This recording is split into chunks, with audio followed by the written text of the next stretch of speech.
आज हम पढ़ेंगे जुवेनाइल डर्मेटोमायोसाइटिस के बारे में। इसको जेडीएम भी कहते हैं। ये मोस्ट कॉमन इन्फ्लामेटरी मायोसाइटिस है चाइल्डहुड का। मायोसाइटिस का मतलब होता है मसल में इन्फ्लामेशन। मसल में इन्फ्लामेशन होगा तो मसल में डैमेज होगा, और ये एक ऑटो इम्यून कंडीशन है। वैसे मसल में इन्फ्लामेशन होने के बहुत सारे कारण हो सकते हैं। ये ड्रग इंड्यूस हो सकता है, टॉक्सिन इंड्यूस हो सकता है, इंक्लूजन बॉडी इंड्यूस हो सकता है, ये नेक्रोटाइजिंग हो सकता है।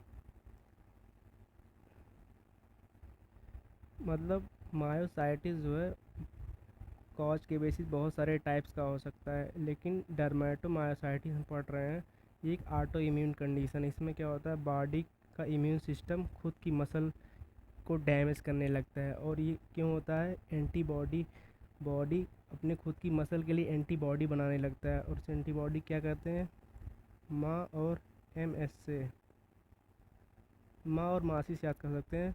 मायोसाइटिस एसोसिएटेड एंटीबॉडी और मायोसाइटिस स्पेसिफिक एंटीबॉडी, जिसकी वजह से वो खुद की मसल को जब डैमेज करने लगता है तो मसल वीक होने लगती है, और उसकी वजह से मसल वीकनेस, फैटिक, थकान रहता है और दर्द होता है। तो जब पर्सन चेयर से उठने की कोशिश करता है या सीढ़ी पर चढ़ने की कोशिश करता है तो उसको दिक्कत आती है। इसमें मल्टीपल मसल इन्वॉल्व होती है, इसीलिए इसको पॉली मायोसाइटिस भी कहते हैं। तो पॉलीमायोसाइटिस एक कह सकते हैं एक अलग तरीके की मायोसाइटिस है जिसमें स्किन इन्वॉल्वमेंट नहीं होता, लेकिन अगर पॉलीमायोसा मतलब मल्टीपल मसल इन्वॉल्वमेंट है, उसके साथ अगर स्किन इन्वॉल्वमेंट भी प्रेजेंट है, तब उसको डर्मेटोमायोसाइटिस कहते हैं। तो डर्मा का मतलब होता है स्किन, मायो का मतलब मसल, तो इसमें स्किन और मसल दोनों का इन्वॉल्वमेंट होता है, इसलिए इसको डर्मेटोमायोसाइटिस कहते हैं। जुवेनाइल क्यों कहते हैं, क्योंकि ये बच्चों में कॉमन होता है, 5 से 10 साल या 5 से 15 साल की एज के बीच में देखा जाता है। और ये फीमेल में मेल के कंपैरिजन में ज़्यादा कॉमन होता है। ये फीमेल में ज़्यादा कॉमन होता है मेल के कंपैरिजन में। अब बात कर लेते हैं स्किन मैनिफेस्टेशन। स्किन मैनिफेस्टेशन में हमें क्या देखने को मिलेगा, जब हम आई आई पर देखते हैं तो आईलिड में हमें आईलिड की स्किन में ब्लू वायलेट इरिथमेटस रैश देखने को मिलता है, और उसके साथ पेरी ऑर्बिटल इडेमा भी हमें देखने को मिलता है, जिसको कि हेलियोट्रोप रैश कहते हैं। और जब नेक पर देखते हैं तो पीछे की साइड नेक पर, और जो अपर चेस्ट है, अपर एंटीरियर चेस्ट पर हमें इरिथमेटस रैश देखने को मिलती है। इसको सॉल साइन भी कहते हैं। जैसे लोग सॉल ओढ़ते हैं ठंडी में तो नेक को और एंटीरियर अपर चेस्ट को कवर करता है, इसीलिए इसको सॉल साइन कहते हैं। अगर हम हैंड पर देखते हैं तो डॉर्सम ऑफ हैंड पे हमें इरिथमेटस स्केली रेड लेसन देखने को मिलता है। डॉर्सल सरफेस ऑफ जॉइंट पर मेटाकार्पोफेरेंजियल जॉइंट और इंटरफेरेंजियल जॉइंट, इसलिए इसको गॉट्रन पैप्यूल्स कहते हैं। पैप्यूल्स का मतलब होता है ये पैल्पेबल होता है, मतलब ये रेज्ड लेसन है। एक होता है मैक्यूल जो पैल्पेबल नहीं होता, लेकिन ये पैल्पेबल होता है, इसलिए इसको पैप्यूल कहते हैं, गॉट्रन पैप्यूल। और अगर हम पाल्मर सरफेस ऑफ हैंड पर देखते हैं तो वहाँ पे भी हमें थिक इरिथमेटस स्केली लेसन देखने को मिलता है, जिसको कि मैकेनिक हैंड कहते हैं। जैसे मैकेनिक का हैंड होता है, अगर आपने देखा होगा, बहुत मतलब स्किन बहुत थिक हो जाती है, मोटी हो जाती है, उसी टाइप का कुछ हैंड्स में देखने को मिलता है। तो इसमें स्केली लेसन हमें डॉर्सम मतलब हैंड के पीछे भी और हैंड के आगे दोनों साइड स्केली लेसन देखने को मिलता है। और इरिथमेटस होता है, ये भी इरिथमेटस होता है, मैकेनिक हैंड भी इरिथमेटस होता है, गॉर्टरन पैप्यूल भी, और तुम्हारा सॉल साइन और हेलियोट्रॉप रैश ये दोनों भी इरिथमेटस होते हैं। अगर हम उसके बाद बात करते हैं डायग्नोस्टिक क्राइटेरिया की, तो डायग्नोस्टिक क्राइटेरिया में हमें स्किन फीचर, हेलियोट्रॉप रैश और गॉर्टरन पैप्यूल ये दोनों ज़रूर प्रेजेंट होना चाहिए, इसको इसेंशियल क्राइटेरिया कहते हैं। और इसके साथ एडिशनल क्राइटेरिया तीन और होना चाहिए 4 में से। तो सबसे पहला जो है symmetrical plus proximal muscle weakness, मतलब जो पास की मसल, प्रॉक्सिमल मसल, जैसे कि शोल्डर जॉइंट, तो सिमेट्रिकल इन्वॉल्वमेंट होना चाहिए, मतलब एक साइड नहीं, बस दोनों दोनों साइड का इन्वॉल्वमेंट होना चाहिए। या फिर अगर थाई का इन्वॉल्व है तो थाई का भी दोनों साइड इन्वॉल्व होता है, इसलिए इसको सिमेट्रिकल प्रॉक्सिमल मसल वीकनेस कहते हैं। और अगर ये प्रेजेंट है तो गोवर साइन पॉजिटिव आ सकता है। तो गोवर साइन में क्या होता है, जब बच्चा खड़े होने की कोशिश करता है तो वो अपर बॉडी का यूज़ करता है, वो ट्रंक का यूज़ करता है अपर बॉडी का, लोअर बॉडी को सपोर्ट देने के लिए, ताकि वो उठ सके। तो अगर कोई बच्चा बैठा है या लेटा हुआ है तो सबसे पहले वो प्रोन पोजीशन में आ जाता है, और उसके बाद वो धीरे धीरे नेक को उठाता है और फिर पीछे की तरफ जोर लगाता है, जिससे फिर वो घुटने के बल आता है और हाथ को फिर ये पीछे ले जाते हुए पैर को सपोर्ट करता है, और फिर धीरे धीरे उठने की कोशिश करता है। तो इसको पॉजिटिव गोवर साइन कहते हैं। अगर हम मसल एंजाइम इसमें बढ़े हुए मिलते हैं, क्रेटिनिन काइनेज और एल्डोलेज, क्योंकि मसल का ब्रेकडाउन हो रहा और मसल के सार्कोप्लाज्म में एंजाइम प्रेजेंट होते हैं, तो एंजाइम फिर वहाँ से सीरम में आ जाते हैं। अगर हम ईएमजी करते हैं, इलेक्ट्रोमायोग्राम, तो उसमें हमें शॉर्ट मोटर यूनिट पोटेंशियल और फाइब्रिलेशन मिलता है। मोटर यूनिट पोटेंशियल क्या है, तो जो इलेक्ट्रिक पोटेंशियल जनरेट होता है जब एक मोटर न्यूरॉन जो है एक मसल को एक्टिवेट करता है, तो इसमें शॉर्ट हो जाता है, मतलब कम ड्यूरेशन के लिए आता है। और फाइब्रिलेशन क्या है, फाइब्रिलेशन जो है स्पॉन्टेनियस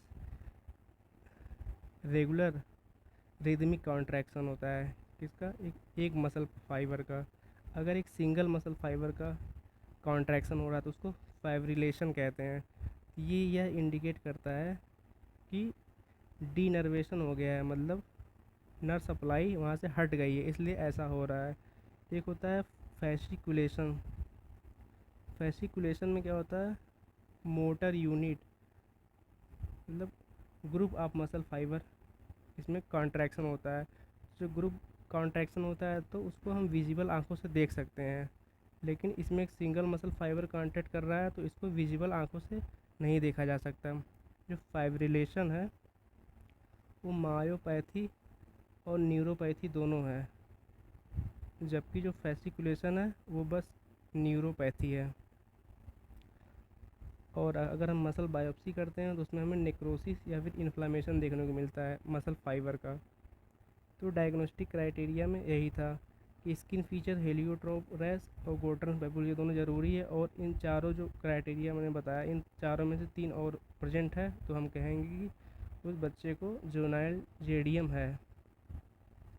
अगर हम बात करें ट्रीटमेंट की, तो ट्रीटमेंट में जो फर्स्ट लाइन ड्रग हम देते हैं, स्टेरॉयड देते हैं। स्टेरॉयड जो है तुरंत इन्फ्लामेशन को कम करता है, और कार्टिकोस्टेरॉयड मेनली इसमें देते हैं। अब कार्टिकोस्टेरॉयड के अगर साइड इफ़ेक्ट की बात करें, अगर लंबे समय से दे रहे हैं तो वेट गेन हो सकता है, स्टमक अपसेट हो सकता है, मूड स्विंग करता है, बच्चे के अंदर चिड़चिड़ापन भी देखने को मिलता है, और भूख बहुत ज़्यादा लगती है, और बच्चे की हाइट भी कम होने लगती है, क्योंकि कम उम्र में ये डिजीज होती है। वैसे टाइम अगर लंबे टाइम से स्टेरॉयड दे रहे हैं तो हार्मोन्स को इफ़ेक्ट करता है।